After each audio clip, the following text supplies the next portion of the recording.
Moctezuma n'aurait jamais dû laisser les Espagnols entrer dans sa ville. Il va maintenant le regretter. Début du XVIe siècle, Tenochtitlan. Hernán Cortés dirige officieusement l'empire aztèque à travers Moctezuma II qu'il garde enfermé.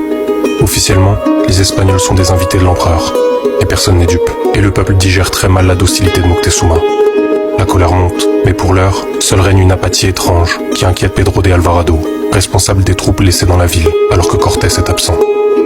Lorsque des festivités religieuses se préparent, Alvarado se dit persuadé que les locaux sont en train de monter un piège contre les Européens, mais il autorise pourtant le rassemblement.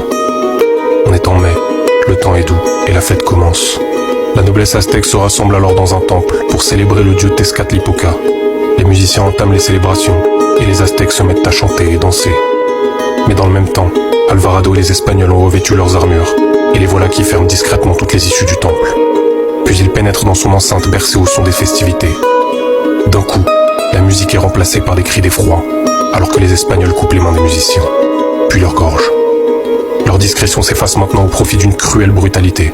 Ils massacrent tous les Aztèques cueillis en pleine connexion spirituelle. Et très vite, les rares survivants qui se cachent encore sous les corps morts de leurs semblables sont achevés un par un, le rythme du palpitant rompu comme la musique qui le faisait encore battre quelques minutes auparavant. Et les Espagnols observent le sang des vaillants guerriers courir comme si c'était de l'eau. La guerre a commencé.